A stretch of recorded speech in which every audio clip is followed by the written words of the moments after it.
And welcome back. It is the top of the hour. It is 9 p.m. here in Las Vegas. The debate ended about an hour and a half ago. I want to play one of the key moments in this debate. We're going to play kind of the long version of it. It's about two minutes or so. Chris Wallace asking Donald Trump if he would accept the results of the election. Take a look.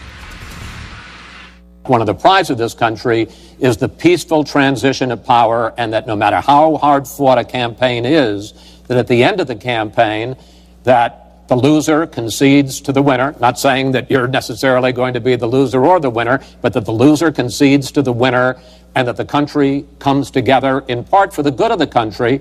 Are you saying you're not prepared now to commit to that principle? What I'm saying is that I will tell you at the time. I'll keep you in suspense. Well, okay? Chris, let me respond to that because that's horrifying. You know, every time Donald thinks things are not going in his direction, he claims whatever it is rigged against him. The FBI conducted a year-long investigation into my emails. They concluded there was no case. He said the FBI was rigged. He lost the Iowa caucus. He lost the Wisconsin primary. He said the Republican primary was rigged against him. Then Trump University gets sued for fraud and racketeering. He claims the court system and the federal judge is rigged against him. There was even a time when he didn't get an Emmy for his TV program 3 years in a row, and he started tweeting that the Emmys were rigged against him. Should have gotten it. This is a mindset. This is how Donald thinks. And it's funny, but it's also really troubling. Okay. Now, that is not the way our democracy works. We've been around for 240 years. We've had free and fair elections. We've accepted the outcomes when we may not have liked them. And that is what must be expected of anyone standing on a debate stage during a general election. You know, President Obama said the other day, when you're whining before the game is even finished, it just shows you're not up to doing the job. And let's be clear about what he is saying and what that means. He is denigrating, he's talking down our democracy. And I, for one, am appalled that somebody who is the nominee of one of our two major parties would take that kind of position. All right, we had about a 45-minute discussion about this when on air, but we have some new panelists. John King is joining us, Corey Lewandowski as well, Angela Rye. John, what did you make of that moment? How significant? Well, what I make most of it is the emailing back and forth with Republicans in the key swing states. Donald Trump, we have to discuss anything that happened at tonight's debate in the context of where we are in the campaign. She came in with a commanding lead nationally, a commanding lead when you go state by state. And so what did each of them say, and how does it affect the situation on the ground for the next 19 days? And top Republicans in Florida, in Ohio, in New Hampshire, just emailing me saying that is not a recipe to win the voters he needs to win. Maybe his base supporters would like it because he's not saying he'll concede the election to Hillary Clinton. One of them said to me, this is a brilliant strategy to get from 37 to 40. But in terms of trying to win independents, to try to win the middle of the electorate, to try to answer doubts about temperament and judgment, Republicans in those states didn't like it. Corey? Look, I think what you have to remember, and look, let's go back to the closest election for the presidency in our lifetime, Al Gore and George W. Bush. And if either of them, going into this election, would have conceded that we will not use every legal means possible to us at the end, before the election began, we never would have had a recount in Florida. That's different than what Donald Trump said tonight. We never would have had a recount in Florida. We never would have had a Supreme Court decision. Are you disappointed in your running mate? Look, here's what I'm disappointed in. The hypocrisy of no one calling Al Gore. No, we've already gotten it. No, he conceded. We got the talking points already. David, here's what happened, and you remember this. Al Gore conceded that night, then he unconceded, then he had to reconcede on December 13th, right. 6 weeks later. Right. So because they had to recount the votes.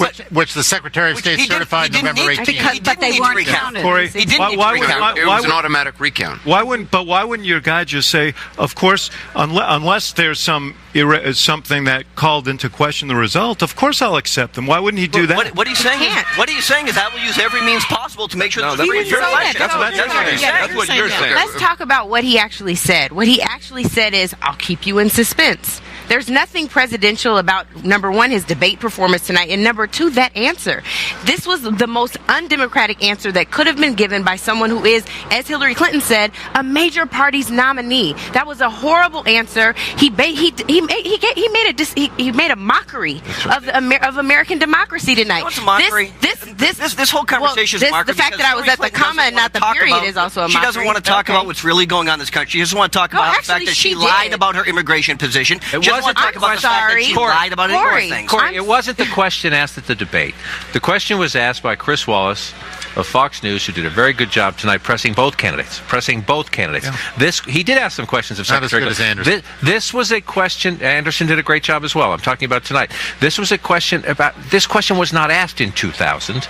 No. Had it been asked during the debates, I'm sure both candidates, George W. Bush and Al Gore, would have said, "I fully expect to accept the results." We didn't know it was going to come down to 537 votes. But the reason the question was asked is that Donald Trump keeps saying at rallies there's election fraud. There's a rigged election.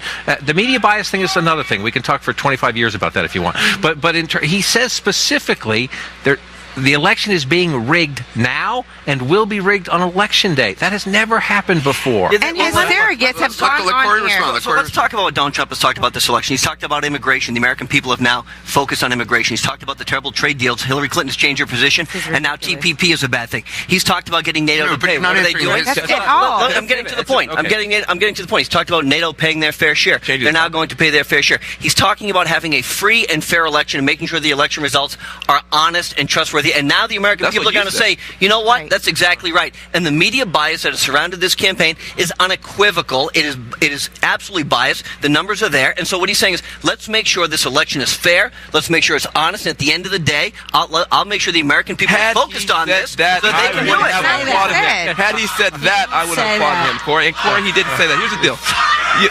Look, you hear the people. Had he said that, Corey, everybody in America would have stood up and applauded. The reality is that is not what he said. And you guys keep coming out here and trying to reflip and respin everything. And I think the bigger problem is we're not talking about issues. Hillary Clinton tried over and over again to pivot towards issues. Tonight we're judging Donald Trump on whether or not he pouted for 5 minutes or whether he smiled. Or we're not even talking about his inability to answer questions. The fact that he does not only does he not have the temperament to lead this country, he doesn't have the temperament to be a high school president. Like we're not talking about some very fundamental. I was a high school president, and he certainly has the temperament. Jeffrey, you may have. Why am I not surprised? You can do a hell of a lot better in a debate than your candidate. Can I just read you something that Donald Trump said this past May during the primaries after he was doing well, right? And was winning or won. You've been hearing me say it's a rigged system, but now I don't say it anymore because I won. It's true. Now I don't care. I don't care. And the only way I won was I won by such a big margin because it is a rigged system. But the only way you can do it, it's like a boxer. You got to knock them out, then you don't got to worry about the judges. But it's true. So... What was his tone of voice? I don't know. I don't know. Let me read you something that Al Gore said. Ignoring voters means ignoring democracy itself. If we ignore those votes and thousands in Florida in this election, how can you or any American have confidence that your vote will not be ignored in a future election? Can I just ask a question? These are two different things because Donald Trump was complaining about the rigged system. No.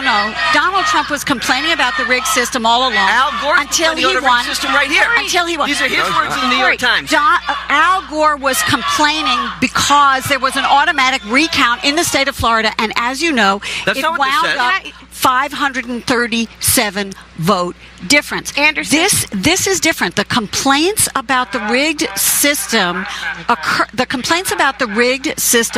occur during a presidential debate. You have never seen anything like that. Al Gore wasn't complaining. He said you have to count the votes. Can I just ask a question? Because there was a recount. For the rest of this part of the discussion, and I think Corey probably missed the first hour and a half. But for the rest of this part of the discussion, can we please address the election that will take place on November 8th, 2016, and not relitigate an election that has been asked, answered, and solved from 2000? That's all I'm asking for the moderators. Can we please not bring it up? Bring up the emails, because it has something to do with this election. Why are we talking about Al Gore in 2016? I'll tell you they why. talked about it for an hour. I'll tell you why. It's nuts. I'll tell you why. Man, you weren't here. I know, but I watched it. And You asked the question. Let him answer. Let me answer.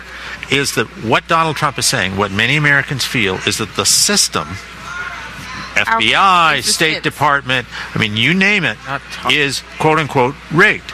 That they let off their friends. So look, your guys. They play a double game, and it doesn't matter whether it's the election or whether it's the internal workings of the FBI getting her off the hook. It's all part and parcel of the same thing. That is what the election is about. Thank you very much. So why does it have to... Let Van go ahead. You're trying to get rid of it. Let's get rid of it. So let's talk to somebody who actually might give us some information here. So, John King, you are the person who I think we all look to. This guy says he wants to be a law and order candidate. Do you think that Republicans and other people, when you start kind of playing with the rule of law, it's the fundamental of a law and order candidate or of a law and order society is that you respect the Constitution, you respect the process. Has he put himself in any harm's way with Republicans, basically playing with this idea of maybe this is not legitimate, maybe you're going to be violent, maybe you're going to have a revolt? Help us understand how this is going to be processed in this election. You're asking me in part a somewhat loaded political question, and that's not my job. That's not my job. That's not my job. And to Corey's point, I'm having a back and forth with Corey because I'm trying to answer the very specific thing about a rigged election. Not the rigged system, not the FBI, about what Donald Trump has said about a rigged election, that somebody could actually either fake the votes or get into the system and switch the count, switching an election. That's the point I'm talking about. That's never happened. The FBI, I'm willing to talk to you about everything else. But to your point, Republicans are saying Donald Trump's wrong about this. There's a lot of that going on, certainly without a doubt. It's just to have a candidate for president saying that, and Donald Trump used the active voice. The system today and on election day, they are going to rig the system. That means changing the numbers. That means cheating. You got Republican governors. That's been done. You got Republican governors. You got Republican secretaries of state in swing states. You're trying to say that a Republican candidate saying that I believe Republican governors and Republican secretaries of state are going to allow that doesn't hurt Republicans. If the system let's look at it this way. In the last 10 years, Democrats have won 2 presidential elections overwhelmingly. Republicans have won everything else.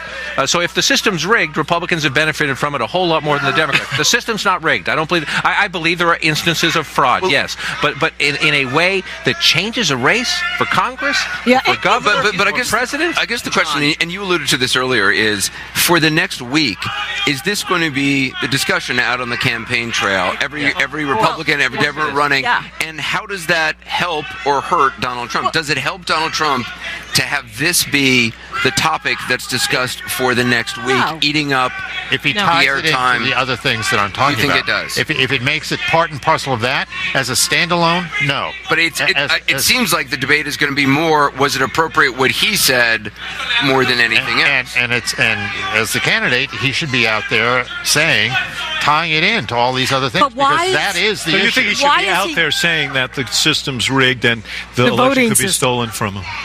Because we've had a lot of instances of this. Let me ask you, why is his answer? When you say a lot, what do you mean? Where? In the last 10 years. And don't name Pennsylvania, Jeffrey. Just let him answer. Pennsylvania State Senate race. That was, wait. Michael Smirkanish talks about that. It was overturned because the judge said the race was stolen. The Kennedy-Nixon race, Richard Nixon went to his grave thinking it was stolen from him. Al Gore. I mean, there are all sorts of things out here that John Kerry thinks, Ohio and, all this. We're not going to resolve this because what you're saying to me sounds more anecdotal than what large I'm amounts saying of to you is systemic problem of double standards. Here's the question I want to ask you and maybe Corey, which is, why was Donald Trump's answer to this question different from Mike Pence's answer? And Ivanka Trump. And Kelly. Let him answer. So you've asked me the question, why is Tim Kaine's answer on taxpayer-funded abortion different than Hillary Clinton's Clinton's answer on taxpayer-funded abortion. But can you answer her question? Sure. So you tell me, why is Barack Obama's position different? Can you answer without another rhetorical question? Absolutely. You tell me every presidential candidate and their running mate who agree on every single answer. So they disagree. How about on gay marriage on Joe Biden and Barack Obama when Joe Biden get out in front? Corey, this is a different... I'm sorry. No, I was just going to say, so they disagree. So what if they disagree? So what? No. Well, but it's a fundamental issue. So is it different on taxpayer-funded abortion? It is different. Why? This isn't a policy question. You have one guy saying, I believe in the integrity of the election system, and the other guy, the guy at the top of the ticket, saying, I'm not sure. That seems like a pretty profound issue. You don't think it was a big deal that Joe Biden get out in front of Barack Obama on gay rights before Barack Obama? Corey, that was a fundamental difference. That's a fundamental philosophy of the Democratic Party. When you are talking about the integrity of the American democracy, issue that Barack Obama couldn't get out in front of? Both you guys, I said it to Jeffrey, I'll say it to you. You are not helping yourself like this. David, it is not sensible. David, all I'm saying to you, and I'll say it again, this is about a double standard for elites versus everybody else. No, what it's about is it's about our fundamental democracy and telling all these folks who are chanting out here. Elites? It's about telling all these folks who are member of Congress, sure. It's about telling all these folks who are chanting out here with bullhorns by definition, that if Donald Trump loses, that the election was stolen from him. If this is what the next 19 days is about a rigged system, and they're taking the election, and not, if you're Donald Trump, about getting you a job, fundamentally restructuring the economy, and changing Washington, then Hillary Clinton is going to get 340 electoral votes. Let me add to that. Let me just add to that. So here's the deal. This is fundamentally a leadership failure on the part of Donald Trump in the following way. First of all, you have to remember, both of these candidates, both Hillary Clinton and Donald Trump, had tremendous problems with their own parties. Hillary Clinton was able to heal a rift in her own party such that now Sanders is out there being a surrogate for her. Donald Trump, his first leadership challenge is to heal his own party. He's not been able to unite his own party. He hasn't been able to unite his own campaign. Kellyanne Conway threw him under the bus today. He hasn't been able to unite his own ticket. He's not able to unite his own family. Ivanka has a different position than he has on the fundamental integrity of the election. You're opposed to diversity, so you have a catastrophic leadership failure of the first order for the very first time on a candidate, not on. No, but I think there has been a point in this election where Donald Trump could have won it without completely unifying the Republican Party, because he had the capability to reach out to Democrats and to reach out to independents. If we were having this conversation on September 26th, the day of the first debate, Donald Trump had 89. He was getting 87, 89% of the Republican vote. He hadn't completely unified the family, but he was also getting independents and Democrats. He was making up for his problems with some Republicans by having broader appeal outside of the electorate. There have been times in this election where Donald Trump could win without getting all of Ronald Reagan's party or all of George W. Bush's party, because he's a different kind of candidate. Look, he has outside Republican appeal. He has lost that right now. If you go state by state, he's under Mitt Romney's vote in Alabama, in Mississippi, in Texas, in Utah, in Arizona. He's under Romney's number, which, again, if you're close to Romney's number and you're getting a lot of Democrats and a lot of independents, that's okay. But he's not getting the Democrats and the independents anymore, because he's talking about this stuff, not about changing the economy and changing Washington. And it's interesting, if you look at the first debate, this question was asked about accepting the outcome of the election, and Donald Trump had a somewhat different answer. He said, the answer is, if she wins, I will absolutely support her. What's happened between that debate and this debate is Donald Trump is collapsing in the polls among all of these different groups. So it does play into this idea that when things aren't going his way, he talks about everything being rigged, whether it's the Emmy nomination. And he's listening to people who have for years said this. Yeah, the Republican Conservative Talk Radio, Steve Bannon, for years have said this. Yeah. If Donald Trump wants to raise the issue with the American public like he has with the issue of immigration, which was not at the forefront of this presidential debate before Donald Trump entered it, and talks about those issues and talks about the fact that we have to make sure we have integrity in our voting process, there is nothing wrong with that, so that on Election Day, I think that would be great. Please talk that. Let's make sure that we do that. But do you think this energizes, there are two different schools of thought on this politically. aside from the fact that it's a dangerous thing to do potentially, that it energizes his base to get out there and vote, or that it depresses his base? I think Donald Trump. I think Donald Trump has addressed more issues as a candidate than Hillary Clinton has ever achieved. No, as a I'm talking US about senator. the rig. I'm talking about the rig system. I think it'll energize his base. Absolutely. Yeah. So is that a reason he's doing it now? And that he said he would accept the results when he was ahead? I said before the debate that what I thought he was going to try and do was tie all of this together, and that's what I think he was doing. So here's the crazy thing. You think he did that successfully? What? You think he did that successfully? I think he needs to do it more, not less. Because I think what Corey was talking about earlier in the day that Donald Trump didn't talk about a lot tonight was this notion of reformer. He did talk about Hillary Clinton not doing anything in 30 years. He's put out specific things about lobbyists and dealing right, but tonight he didn't talk about draining the swamp and all that stuff, which has a lot of resonance it was out there. interesting that he didn't bring up the draining the swamp, which seemed to like... They had a very engaging conversation on immigration. Obviously, it was a high point of the debate. They had a very detailed conversation on a number of issues, including immigration was one of them, but also on our email exchange. This is an issue that Hillary Clinton cannot duck.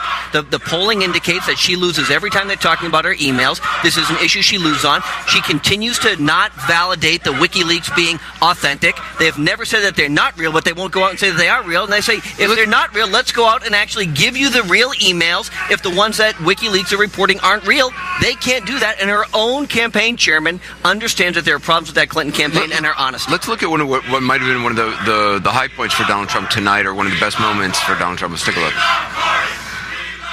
I ask a simple question. She's been doing this for 30 years. Why the hell didn't you do it over the last 15, 20 years? You were very much involved. Excuse me. My turn. You were very much involved in every aspect of this country. Very much. And you do have experience. I'd say the one thing you have over me is experience, but it's bad experience because what you've done has turned out badly. For 30 years, you've been in a position to help. And if you say that I use steel or I use something else, I make it impossible for me to do that. I wouldn't mind. The problem is you talk, but you don't get anything done, Hillary. You don't. Yeah, I mean, I think that was an effective moment for him. That is his core argument. You've been around for 30 years. I'm new. I'm different. I will change up a system that isn't serving people well. That's his fundamental argument. He had other good moments where he put her on the defensive. She made a very quick pivot on the open borders question and went right to the Russian hacking. And it was very obvious, and he called her on it. That was and there were several moments like that. The problem is that they were all eclipsed by this other thing, which, if you look at the headlines of every newspaper today, the banner headlines refuses to say to accept the results of the election. Who is eclipsing it? Who is eclipsing it? The audience or the media at large? Jeffrey, here's the thing. I've prepared candidates for debates for a long time, and the one thing that you tell them is don't get spontaneous. Well, don't say stuff that's going to hijack your own debate. Don't get in your own way. Donald Trump is forever in his own way, and that's why he's in the straits he's in now. But what you're saying though is it's because the media then pounces. I'm saying because he says things that are so outrageous to whom? to the American people. Jeffrey, here's the problem with your argument, Jeffrey. The media system, as you describe it, I'm going to grant you, it's awful. It's biased. It has it out for Republicans. I'll give you that. I don't believe it, but I agree with that. Can we stop the show now? Okay, exactly. But guess what? That's not a brand new development in your world today. This is something you guys have been saying for a long time. So what you're saying is you have a leader that is so incompetent that he can't figure out that the terrain is tough and adjust. Now, guess what? You think the American media system is tough? Putin's tough, ISIS is tough, and you're not going to adjust to that either. You can't have it both ways. You can't say you've got a brilliant leader who understands media, who understands a moment, who then steps on every rake that he finds in the field and say he's a genius. You can't have it both ways. Van, here's the difference. Is that Republicans keep saying that people like Mitt Romney, I mean, they go back a long way, don't fight. What they like about Donald Trump is precisely what he's doing. But you're saying that he's not. Fire? That they are saying that he is willing what they want. That he is not just laying down on media bias or a whole lot of other things. That he is standing up and fighting. standing up to them. That's what they like. You know, here's the Is this how thing, people win Anderson. elections? There's a very important part of this debate. She knows something about elections. How do you see this? I didn't know Van was the moderator all of a sudden. It's pretty good.